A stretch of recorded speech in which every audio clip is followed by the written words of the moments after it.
And here is our Korean Zerg player.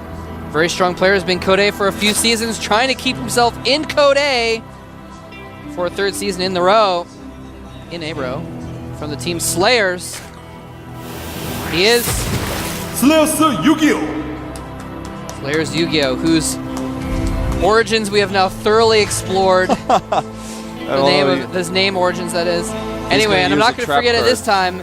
Here is our Swedish Terran player trying to fight to be the second player. Thorzain. The second player to be seeded into Code A from outside of Korea and advance to the round of 16. There he is right there. Overlord's going to come in here, spot this command center, and the SCV spots the Overlord. By the way, guys, thanks to G-Skill and Pepsi for sponsoring this lovely tournament. Indeed. We've got lovely sponsors, so we've got a lovely tournament. Everything is just lovely. Everything is lovely. And I don't mean that in the sarcastic sense where you hear people say, oh, this is just lovely. It's not like that. It's actually lovely. I love this tournament. That's right. I might marry it one day. You're going to marry this tournament, man? Yeah, man. That might be legal one day. Depends on what state you're in, I guess. I don't know, man. I'm in Korea, not in a state. Depends on what mental. I'm in Mokdong. Depends on what mental state you're in. That's actually what it depends on. Yeah. If you're in a mental state where you think it's okay to marry tournaments, it's not okay. That's my personal. That's my personal opinion. Though. If you were gonna marry a tournament, if like you were the last man alive and this tournament was like the only thing else left alive that you could marry, I don't know where I'm going with this.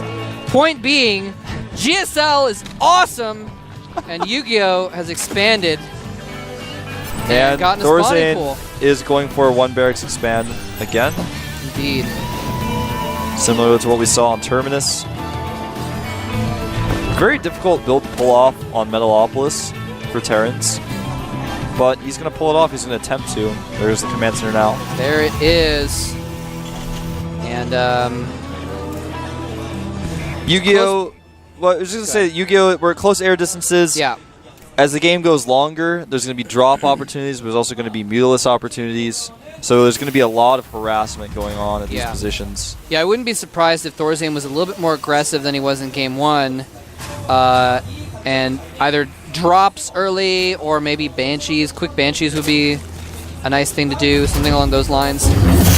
Because it is going to get to his opponent's base really, really quick. He's, again, going to pressure with his first Marines. I really like that. Something that a lot of Zergs don't do, or a lot of Terrans, rather, don't do in this matchup. If you lose the Marines, it's not too impactful, but at the very least, it forces Zerglings, which means less drones. So even if you don't kill any drones, you've killed them via opportunity cost because you force Zerglings with your Marines. Oh, and he actually took his Marines all the way around kind of the top so that the Overlords didn't spot it, and YugiOh has 2 Zerglings on the map. He's going to probably... well, actually, may not take some damage.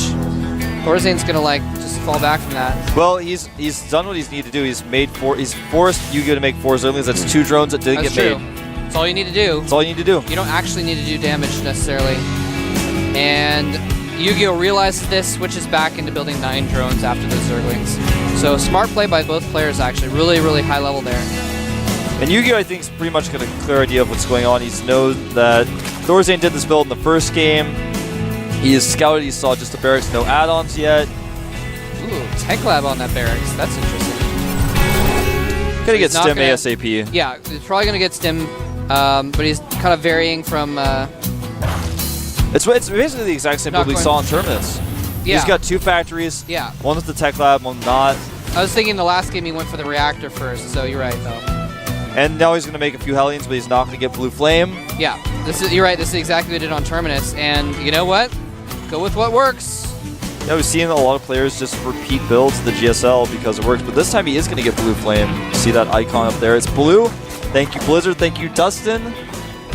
I always address Dustin personally when I watch this. I don't know if he actually watches the GSL, but if Dustin Browder watches, I'm a huge fan of you, Dustin Browder. Thanks for watching the GSL. Me too. Thanks for making a great game. That's right, man. I was hoping I get to meet him again. I think he was at MLG, but I didn't. I haven't had the pleasure of meeting Dustin. And then there was a party I went to where I was talking to, like I said, I was talking to those Blizzard guys, and they're like, Dustin was supposed to be here, but he's not. I'm like, dang it. He's probably just working on Heart of the Swarm, trying to make it an awesome game. I expect big things, Dustin. You know what? Some of the Blizzard guys that were at NASL, they were working on Heart of the Swarm because they were asking a lot of the pros like opinions on like balance and stuff. So that was kind of cool. Blizzard does a decent job of making sure that the pros are addressed about these issues. I really like that. Thorzain slightly mismainerding, but taking care of it. Oh, his Overlord's going to try and sneak in. Well, the Zerglings did see the Hellions. I think he has got a pretty good idea of what's going on now. And actually, this time he did go with the Blue Flame. The Reigniter is going to finish in just a moment. Now, YugiOh is really prepared for this as far as his buildings, but he only has Zerglings. His Spine Crawler's in a really good spot. The hatchery's going to help wall off. There's a Baneling Nest even to help as well. Thorzain has to be very careful. I'm not sure if he's even going to attack here. He might poke at the Baneling Nest a little bit, which would be pretty good. No reason not to. Yep. Might try and take out those creep tumors. Although, I don't know if he wants to spare a scan at this point. Yeah, he's just trying to find a weakness. He's trying to scare the Zerglings out, essentially. And YugiOh's just being really patient, doing a really good job of defense. Look at that. The hatchery with the queen there. Just perfect placement for everything. And he's baiting the Zerglings out. Oh no, he might get trapped by the Zerglings and killed by Banelings. 2 of them do go down, and the other 2 are going to get picked off by the Zerglings. And that was actually... Thorzain just lost map control, man. Yeah, that was really bad, unfortunately, for Thorzain. I knew his plan. I knew what he was trying to do. It was a good idea, but that was a smart little, like, trick. Yeah. Smart trick by YugiOh there, going around with the Zerglings. Thorzain's like, oh, sweet, free Banelings, and then the Zerglings come. He's like, oh, I see what you were doing there. And then Thorzain thought he was baiting him out, but YugiOh was actually baiting him in a way. Exactly. We may see some really high economy Baneling aggression here. He's taking a third base. Thorzain's not going to, I don't think, expect a bunch of Banelings to roll into his natural here. No. But there are already tanks out, so I don't think he should. And oh, is he going to lose the tech? Actually, he's researching siege mode. No. Brings in a bunch of SCVs to repair that. That's good. That was a close call. I always like cringe when I see like Mutas attacking a tech lab or whatever, and they send like 1 SCV to repair it, and the Mutas just kill the SCV and finish off the tech lab, and you're like, all right. So that's good for him to send multiple SCVs, make sure it didn't go down. He does not, he basically can't afford to lose siege mode right now. He would just die to the Banelings. Or at least be trapped in his base. Exactly. Thorzain, he's got a Hellion over here. He sees that there's a third base going up. Baneling, I don't know if that was worth it, but turns up the main. YugiOh's just made a few mutas. He's just trying to scare Thorzain, but I don't think that's his master plan. No. It's not his master plan. He's like, well, I'm going to make a few mutas, but I'm going to make a lot more later. Well, actually, it is his plan is to make more later because he's upgrading... yeah, he's got +1. +1 weapons. What I'm saying is, right now, he's just making very few, which is a really smart choice. He's adding a few very slowly, but he wants to secure that third base. That's his real plan. So he's spending a lot of gas on Banelings, making sure that his opponent stays in his base. That's what he's using his initial Mulus for.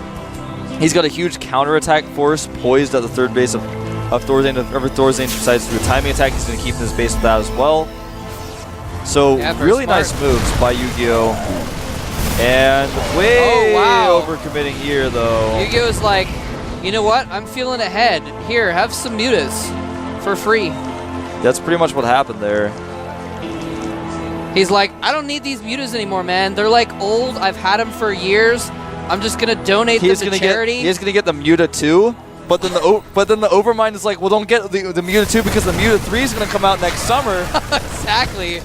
He's like, well, the Muta 2 is out only. Let me like just get rid of it and sell it while I can get more for it. And he's like, well, here's the thing. I'm gonna wait until the Muta 3 comes out and I'll get my Muta 2 for a reduced price. That's because happen, man. Because Zerg units are actually Apple products. Well, okay, right now +2 is being upgraded. Okay, when that's done, maybe he'll add the more mutas. That's true. Yeah, and it's smart of him to get those upgrades even if he's not using the units so that later on he's got high upgrades. Yeah. That was something you'd often see actually in Starcraft 1, I remember. If you didn't get your air upgrades, then later on if you had to tech switch, you would just die to like Goliaths. Yeah. Because they were upgraded. Or something like that. Yeah, that's how it works. Yeah, that's very true. Or Marines, you know. Anyway, oh, look, he's got those Banelings burrowed, just like we saw in the previous set against Jinro. He's got the Banelings burrowed at the expansion. Yeah, in a that very Thorzain's clever likely spot. to take. But Thorzain has Thors out now. Yeah. He's got Thorzain Thors out. Losing those Marines there. And some Zerglings and Marines just meeting each other on the side of the map. The Zerglings had some foul play going on. And here comes a big push across the bottom highway of this map. Yeah, this is going to be really hard for YugiOh to hold. Thorzain has a very strong army. And he's going to do it. Here's the thing. He's going to do it slowly and steadily. But slowly and steadily, this close on Metalopolis is actually really fast. Yeah, and so it's not going to take him long to push. He's also going to be able to siege up into the main and then do drops there. That's true. That's why YugiOh is going right into the main base of Thorzain right now with those mutants to try to draw him back. Yeah, that's a good idea. He should have left a Thor behind, I think. Yep. Because he knew that was going to happen. And 2 turrets in the main base aren't really enough. No, he's actually going to lose a couple turrets, a tank. He's going to lose these Marines. He's probably going to lose that medevac. And maybe some barracks if he doesn't do something about this pretty quick. These mutants are really just rampaging, but Thorzain is not halting his push at the same time. But his tanks get too far ahead. They're going to die very quickly before they siege up. Banelings rolling in. Is he going to have enough tanks to kill all these Banelings? He does kill the Banelings, but there's too many Zerglings, and they're just going to roll over everything. Marines, tanks, Thors, everything dying to these Zerglings. And oh no! Thorzain, who looked so dominant in Game 1, is now in grave danger of losing this game. He's going to lose these medevacs. He's down to half the supply of YugiOh. He was at such a good position. He just got a little ahead of himself. He was so patient in Game 1. In Game 2, we saw a little bit of the, being too patient. In this game, he just lost his patience, man. He was like, I'm going to go with these tanks. And look at those Banelings. He's got a shot of them there for a second. I expect that we're going to see some SCV carnage pretty soon. Yeah, this is not good at all. GG. There's the GG. Well played. That's that. He just knew he couldn't come back. So YugiOh. There's YugiOh. He's got to be happy about that. He's a little bit relieved, I think, because I think he knew he was in danger of losing that series a couple times. That was pretty scary for him. But wow. I was going to try to make a Yu-Gi-Oh joke, but I'm just like, I don't actually remember it very well. I'm like, I don't know anything about I know Yu-Gi-Oh. the characters' names in the anime, and I know like some of the old cards I used to play with, like Gravity Bind was like one of the cards I had that was like a cool card. I had like a strategy based on it. I don't know, man. I'm just trying to make Yu-Gi-Oh references, but so now I just gotta say though, oftentimes when you see like foreign tournaments or something where like Koreans go in, top Koreans go in, and they play against the foreigner sometimes looks like a joke. Yeah. And in that matchup, Thorzain went head-to-head, toe-to-toe with a strong Slayer Zerg player, and he did not look like a lesser player that was trying to beat he looked just like a greater Korean. That was like a normal Code A match. Yeah, that was like a Code A player. Thorzain really showed his stuff there. And Jinro as well. Both players today have been equals to their opponents. Yeah, and they both did. I mean, even though Thorzain didn't go through the rigorous qualifiers, with the way he was playing, I think he could have made it through. Yeah. I mean, that's basically what we're saying here. I mean, Koreans have to go through a much more difficult process than being seeded at MLG. It's very similar.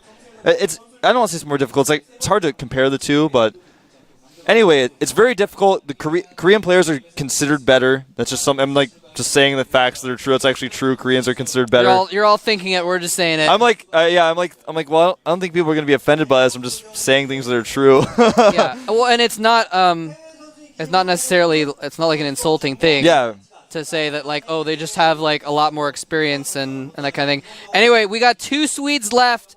Coming up after this break, 5-minute break, we're going to come back here and see if Sase and Naniwa can do a little bit better than their fellows. We'll find out in a few.